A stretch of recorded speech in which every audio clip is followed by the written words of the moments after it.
Las 11:20 de este lunes 3 de agosto, esta cortina identifica la llegada de un querido amigo al programa con su columna tan interesante y tan esclarecedora. Es profe Luis Laferrier, que viene con su cortina, con su micro del Plan Masacre, y tiene para contarnos algo de qué futuro tenemos, profe. Buen día, ¿cómo estás? Fabio Márquez te habla, ¿cómo estás vos?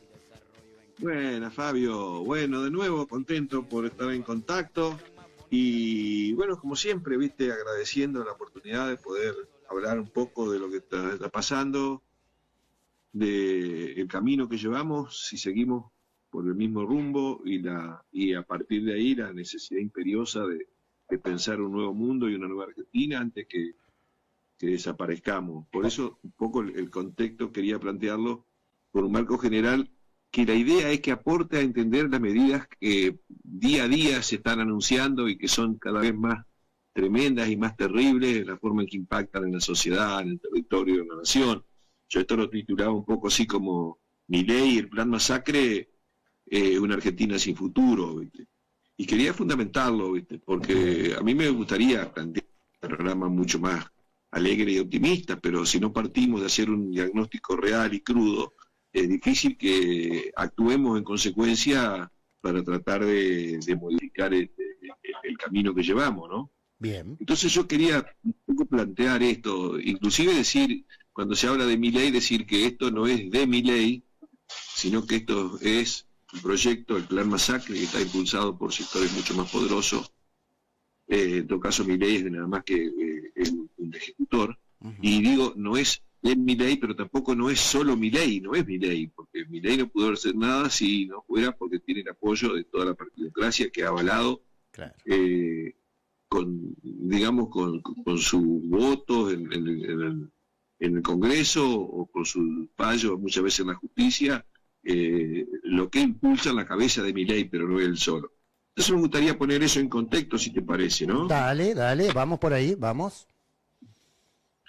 Bueno, como esto no es Milei, sino que esto lo impulsa, quien define este proyecto, un sector muy poderoso del mundo, digo, el contexto mundial, el entorno que nosotros estamos teniendo de crisis civilizatoria, que yo me he mencionado antes, ¿no? Crisis civilizatoria que incluye, por un lado, que hay una tremenda concentración de la riqueza y el poder a nivel mundial, desde lo que se llamó la contrarrevolución neoliberal en los años 80 y 90, primero fue con Reagan y la Thatcher en los años 80, que pusieron, bueno, la estrategia de las grandes corporaciones, que generaron políticas que a través de todo lo que fue la financiarización, una concentración fenomenal de riqueza y poder en un sector minoritario de la población mundial, que generó grandes desigualdades sociales como contrapartida, ¿no? Y mucho más pobreza y hambre en el mundo.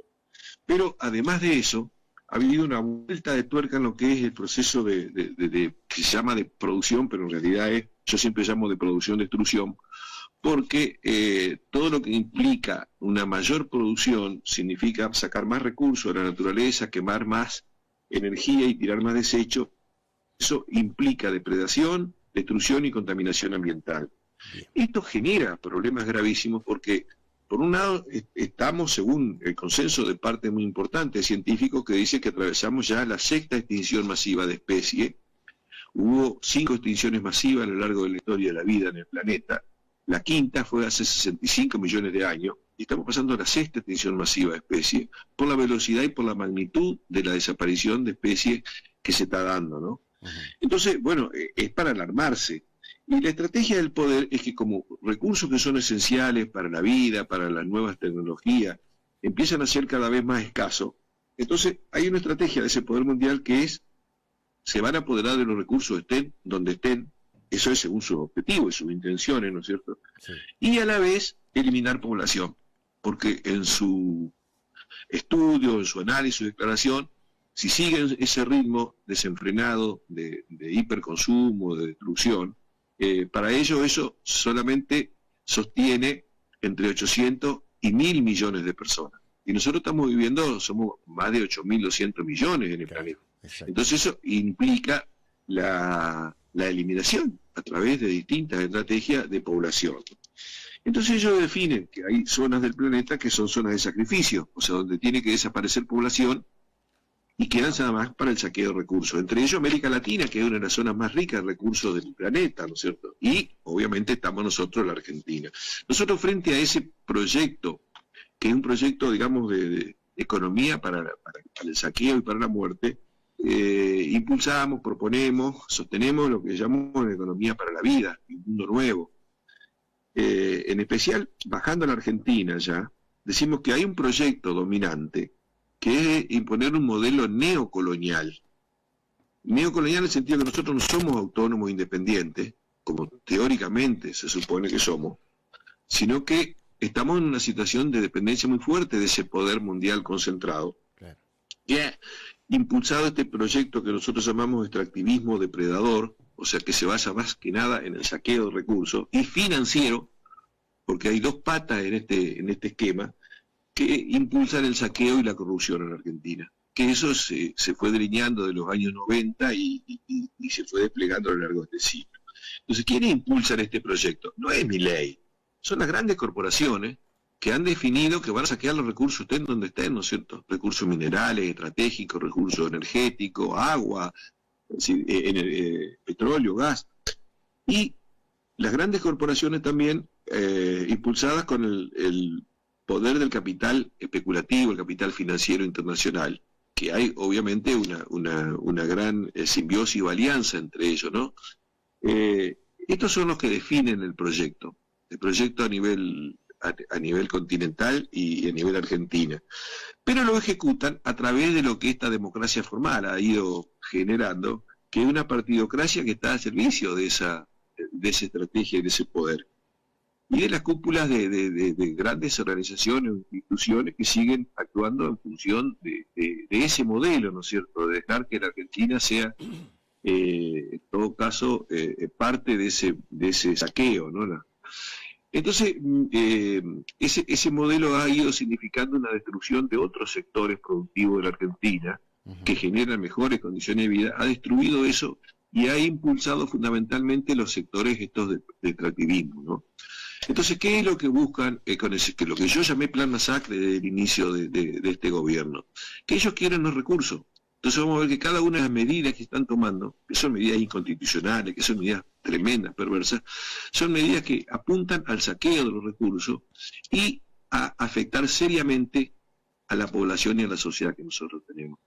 Entonces, llevar a fondo el saqueo y la depredación implica, por ejemplo, una caída muy fuerte del consumo interno, que fue una de las características que tuvo la Argentina durante medio siglo, que generó mejores condiciones de vida, o sea, un consumo amplio de la población, fundamentalmente un desarrollo importante de la clase media, de los sectores de ingresos medios. Bueno, eso es un poco el blanco de las políticas, bajar el consumo, con una caída muy fuerte de los ingresos de la población en general y con un aumento importante del desempleo y del empleo precario, que son los sectores que se ven afectados y que pierden capacidad de consumo. El proyecto es terminar también con la clase media, y en eso están siendo muy exitosos, y una estructura económica que está perdiendo vigencia, que es la que permitió esas mejoras sociales durante mucho tiempo. Entonces, en esta estrategia se plantea terminar con el Estado, promotor de ese desarrollo que nosotros tuvimos, distribuidor del ingreso, eso a tratar de destruir y, por el contrario, fortalecer otras áreas del Estado que son clave para garantizar los subsidios, los grupos económicos, el saqueo de los recursos financieros. Entonces, con las políticas que están llevando a cabo, están promoviendo la depredación de la riqueza, de los recursos. Por un lado, toda la potenciación de los agronegocios, de los transgénicos y del uso masivo de agrotóxicos que va no solamente destruyendo el suelo fértil, porque no se reponen los nutrientes que se sacan, porque se matan todo lo que es vida en el suelo, y se va envenenando no solamente el ambiente, sino la gente, ¿no? Entonces hay una depredación del suelo fértil y la capacidad productiva, hay un desarrollo de la megaminería, que también es uno de los aspectos o de los sectores que a nivel mundial generan más contaminación, y de la explotación o la sobreexplotación de los hidrocarburos a través del método del fracking, ¿no? Esto es, por un lado, lo que están promoviendo en las políticas públicas, pero por otro lado, están garantizando la continuidad del saqueo financiero, Claro. a través de que de pagar mayores intereses cada vez más de una deuda fraudulenta que nunca debió el pueblo argentino, que se fue investigando y se demostró que era fraudulenta, ilícita, y que le estamos pagando cada vez más, algo que no debemos, y por otro lado se está garantizando lo que se llama la fuga de capitales, ¿no? Ujú. Bueno, ¿cómo hizo el gobierno para llevar a cabo esta profundización del proyecto, o esto que yo llamo Plan Masacre? Primero generó una altísima inflación los primeros meses. Yo no sé si se acuerdan que decretó una devaluación fuerte Sí. del 54%. peso en relación al dólar. Sí, nos acordamos. Todos nos quedamos con la mitad de la plata que teníamos en el bolsillo, profe. Claro, ese fue un golpe fuerte porque los procesos inflacionarios significan un cambio en el bolsillo de la gente, Claro. una redistribución del ingreso. Los procesos inflacionarios significa que todo lo que pierde gran parte de la sociedad lo gana un sector minoritario, ¿no? Entonces una alta inflación que indicó valores de diciembre del 23, de enero, febrero y marzo del 24, o sea, los primeros meses del gobierno, una pérdida fuerte de recursos en el grueso de la población en beneficio de las cúpulas empresarias, ¿no es cierto? Ujú.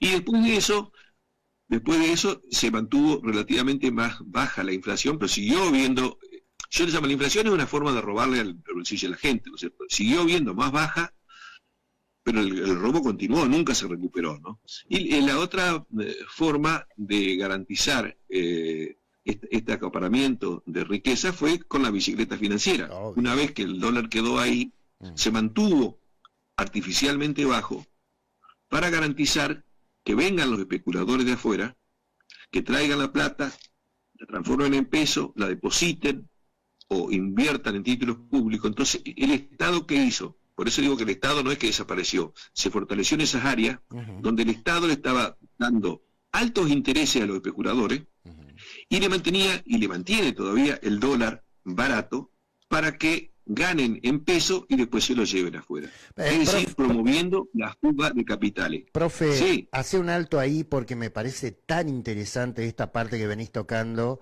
el tema de la fuga de capitales por la bicicleta financiera. Y corregime si me equivoco. Esto que tenía el gobierno en sus primeros 2 años de esta micro, digamos, micro aumento del dólar que lo puso, que iba, suponete, un 3% mensual, era lo que le permitía, o al menos conozco gente, que suponete hoy invertía en pesos y después se daba vuelta y lo recuperaba con ese micro aumento del 3% que lo tenía asegurado a lo largo del tiempo, en 6 meses, 1 año. Ese tipo de bicicleta financiera más los títulos públicos es lo que hizo que se fuera mucha plata en dólares de la Argentina, ¿no, profe? Claro, porque vos imaginate que el dólar se mantuvo hace 2 años y pico, 2 años y medio, o menos estaba en 1.500. Claro. Y está ahora más o menos, un poquito más, un poquito menos de 1.500, en 2 años y pico. Pero en 2 años y pico se le ha dado una tasa de interés que acumulada Altísimo. ha ganado más o menos el 80 o 100%. Claro, claro. Entonces, si vos ganás en peso eso, en títulos públicos, ¿no es cierto?, que han invertido, y después lo volvés a comprar en dólares, comprar el doble de dólares. Exacto. ¿Dónde en el mundo vas a tener una ganancia tan grande en dólares? Uno puede decir, pero bueno, pero ¿de dónde saca la plata esa? Y eso es un saqueo. Pero el Estado, ¿dónde saca los dólares? ¿Cómo pueden llevarse eso los dólares? Porque la Argentina genera dólares genuinamente con la balanza comercial. Claro. Genera dólares con la balanza. Pero no alcanza. No alcanza para, es decir, lo que exporta cubre muchísimo lo que importa y sobra. Pero esa plata que sobra, después se la llevan con el saqueo financiero y no alcanza. Entonces, ¿qué hace el Estado para que el dólar siga estando barato? Porque alguien tiene que venderlo barato. ¿Y cómo hace? Trae dólares, pero trae dólares endeudándose. Entonces incrementa la deuda pública, pero esa deuda pública se viene incrementando, pero no en beneficio del pueblo, ni para hacer obras, ni para beneficios económicos, ni sociales, no. Es nada más que para garantizar que los especuladores se llevan la plata afuera en dólares, pues no se la puede llevar en pesos, ¿no es cierto? Entonces cuando le crece tanto la deuda, el Estado se va endeudando, llega un momento donde los acreedores dicen, bueno, tiene que pagar, pero tiene que pagar ¿cómo? Entonces dice, bueno, entreguen empresas del Estado, porque empezó a haber una privatización de empresas del Estado que son importantísimas, pero la venden por moneda, porque entregan por ejemplo, la represa hidroeléctrica, por ejemplo, algunas empresas en el área de ciencia y técnica, que son valiosísimas, pero la entregan por 2 mangos, ¿no es cierto?, con tal de pagar un poquito de deuda. Claro. Y a su vez le dicen, tienen que ajustar el gasto. ¿Cómo? ¿Ajuste el gasto? ¿Y qué gasto? Y ajusten el gasto sobre lo que puedan, porque tienen que pagar. Pero ¿sobre quién ajustan el gasto? ¿Sobre los que se llevaron la plata? ¿Sobre los que están haciendo esos grandes negocios? No, sobre los que vienen haciendo esfuerzo desde el principio. O sea, ha habido una caída de los salarios estatales que tienen que andar más en un 20 o 25% desde que empezó este gobierno, con los índices inflacionarios mentirosos. En realidad ha habido mucho más. Ha habido una caída de los haberes de los jubilados, ha habido una brusca caída de los ingresos que recibían las provincias, de la recaudación nacional, y que son de la provincia. O sea, la nación recauda, pero recauda sobre el territorio de la provincia. Bueno, ha habido un corte muy fuerte de recursos que tenía que transferir a la provincia. Ha habido también una caída en los aportes para el transporte, porque eso agrava muchísimo la situación. De pensar lo que costaba el transporte al principio de este gobierno, que ahora es tremendo lo que ha aumentado. También cayó como un 80% la inversión pública. La inversión pública significa caminos destrozados, falta de mantenimiento de los edificios, las obras públicas no se hacen, y eso afecta a toda la población, afecta económicamente y socialmente. Ha habido una caída de fondos que se envían a los hospitales públicos, a las universidades, al sistema de ciencia y tecnología.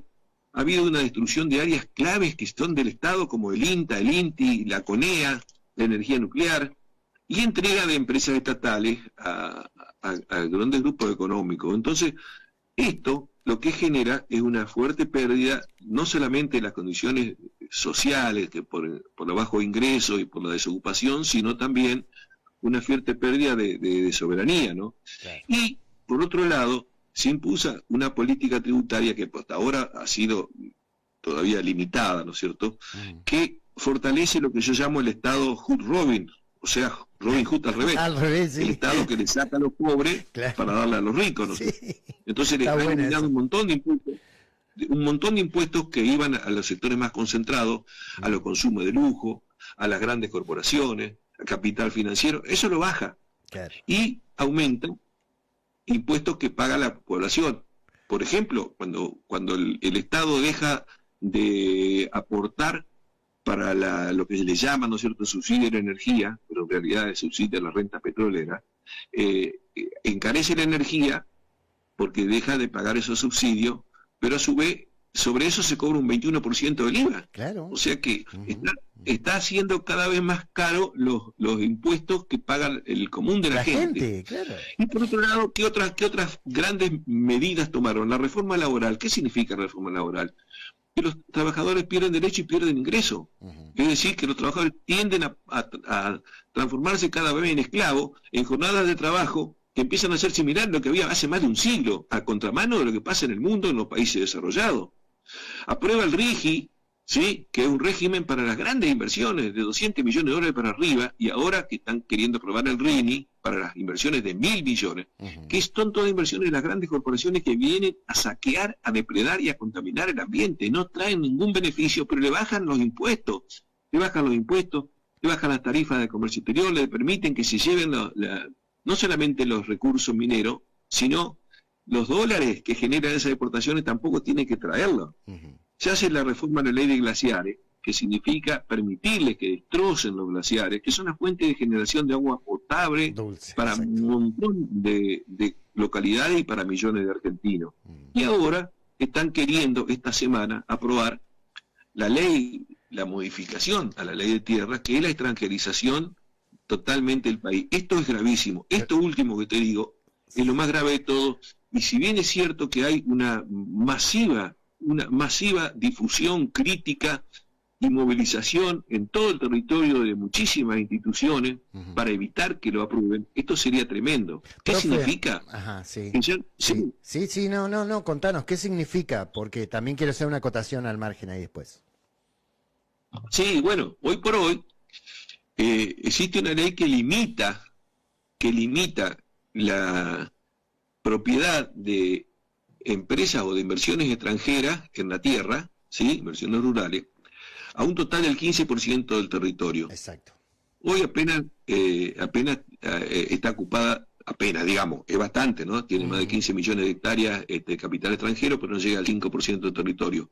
Sacar esa limitación significa posibilitar a que el territorio argentino quede en manos de inversores extranjeros, lo cual tiene que ver con un proyecto que es perder la soberanía y entregar territorio.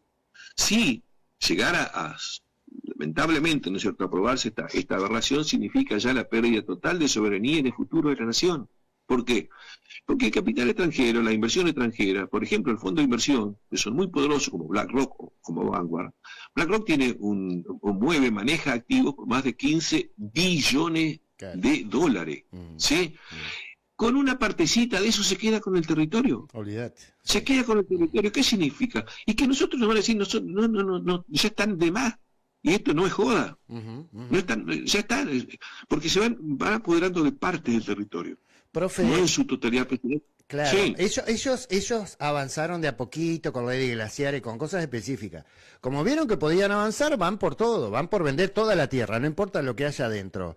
Y como vos decís, hay un 5%, no más de ese 15% hoy que permite la ley, o sea que sobra un 10% a vender que autoriza el Estado con esta ley, o sea que no tiene sentido, pero recordaba, retrotrayéndome a lo que vos venías contando, y por ahí cosas que pasaron en nuestra Argentina de hace 1 año, 2 años atrás. Vos no sé si te acordás que el Banco Central vendía reserva para mantener el dólar a una razón de 300, 400 millones de dólares por día vendía, vos me vas a corregir, y recuerdo, anunciado con bombos y platillos, en medidas específicas, la venida de 2 millones de dólares de ATN, de Adelanto del Tesoro Nacional, a la provincia de Entre Ríos. 2 millones contra los 300, 400 que se iban por el carry trade, por la timba financiera. Vos sabés que yo lo pregunté a varios exponentes de derecha y me decían que era el costo que había que pagar para tener una Argentina grande. Vos has hecho una excelente exposición de lo que está pasando. Ahora, esto ha sucedido con la complicidad de muchos políticos y muchas fuerzas políticas. ¿Qué viene? Porque seguramente vas a encontrar quien defiende esta política y te dice, bueno, pero esto es para tal. ¿Y qué es tal? ¿Qué es lo que se viene, profe? Yo te había comentado antes, y esto lo quiero justamente poner en contexto, porque todas las medidas, lo que han hecho, por ejemplo, el RIGI y el RINI, lo que viene ahora, es entregar recursos a costa de perder no solamente territorio, sino condiciones de vida, ambiente. Y las prioridades, por ejemplo, según el RIGI, si una empresa viene a depredar recursos, ya sean minerales, energéticos, lo que sea, y si al hacerlo afecta a una comunidad o a una provincia o un pueblo, tiene prioridad la corporación. Por supuesto. Y si hay algún problema, la corporación está habilitada para hacer el reclamo ante tribunales internacionales. Es decir que es tremendo, entregamos todo hasta eso. El RINI lo que dice, no, le vamos a entregar a lo que venga con más de 1.000 millones, es decir que esto ya tiene nombre y apellido, son 1 o 2 empresas nada más, hacer esas inversiones que tienen que ver un poco con los data centers, ¿no es cierto? Lo que es el tema del desarrollo de la inteligencia artificial, que hay territorios en la Argentina que son especial para ellos. Ellos, quienes promueven esto, son 2 o 3 grandes corporaciones mundiales, tienen problemas primero porque las sociedades quieren controlarlo, porque es tremendo el peligro que implica. Aún en Estados Unidos, hay estados donde lo han prohibido, pero por otro lado también porque la instalación y funcionamiento de este equipamiento implica un gasto enorme de energía y un consumo enorme de agua potable. además de ir generando calentamiento en la zona donde se hace, ¿no es cierto? Entonces, ¿qué pasa? Hay una zona que es especial para ellos, que sería la Patagonia, que es uno de los primeros territorios que se quieren apoderar, además de apoderarse de toda la zona de las cordilleras, donde ya tenemos antecedentes, porque en el año 2024, el que era entonces jefe de gabinete de asesores del presidente Milei, Demian Reidel, estuvo en una reunión con el Ejecutivo, le estaba diciendo que nosotros teníamos en la Patagonia un territorio especial para que hagan ese tipo de inversiones, ¿sí? Donde tenían agua abundante, donde tenían energía abundante, donde tenían un clima frío, especial para ellos. Entonces le dice, tienen todos los beneficios, el único problema son los argentinos que están ahí arriba, pero nosotros lo vamos a solucionar. Es decir, que ya lo tenían preparado, entregarle la Patagonia. ¿Y cómo van a solucionar? ¿Cómo iban a solucionar? ¿Cómo están solucionando? Bueno, con la quema masiva, que significa que mucha gente que está viviendo ahí ya no puede vivir más de todos los incendios que ha habido. Por otro lado, porque han sacado beneficios que daban de rebajas al uso de la energía en zonas muy frías. Entonces la gente ahora ya tiene que optar por morirse de frío ahí, claro, perder trabajo, y porque han sacado también beneficios de promoción industrial a esa zona, por lo tanto cierran empresas y no tienen dónde trabajar. Es decir, están expulsando a la gente, los argentinos, para dejar el territorio. Y a la vez, además del RIGI y del RINI, le están diciendo, bueno, no nos vamos a poner ningún límite, pueden quedarse con todo el territorio, 100% del territorio. Claro. ¿Y cuál es el beneficio para el argentino? No hay ningún beneficio. ¿Y cuál es la posibilidad de que vengan y que pierdan territorio? Y que establezcan estados prácticamente independientes, autónomos en esa zona donde se apoderen.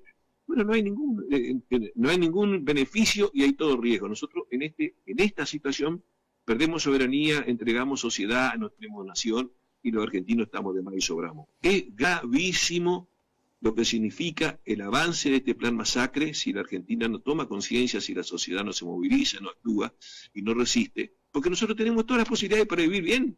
Claro. Y si no puede ser que tengamos solamente menos de 50 millones de personas en un territorio, el octavo territorio de superficie del mundo, con la capacidad para producir alimentos, para producir energía convencional, para producir energía, la nueva energía, ¿no es cierto?, que no contaminante y renovable, que venga del sol, que viene del viento, que viene de la energía eólica, inclusive de marítima. Pero tenemos capacidad para hacer todo eso y podemos hacerlo, porque además existen proyectos para volver a tener una flota mercante para nosotros, con buques que defiendan nuestros recursos, para tener construcción masiva de viviendas, para producir alimentos sanos. Es decir, tenemos todo que generaría mucho más empleo.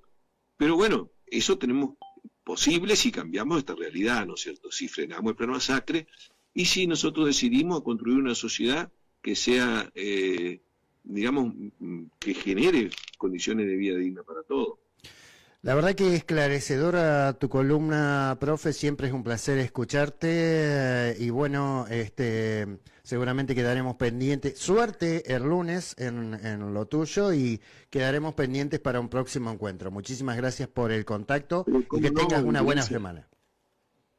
Muchísimas gracias a vos por permitirme este espacio, ¿sí? Ojalá siga mucho tiempo. Por supuesto, vamos a seguir, profe. Mientras el cuerpo aguante, estamos al pie del cañón. Así que muchas gracias y que comience una buena semana. Bueno, un abrazo para vos.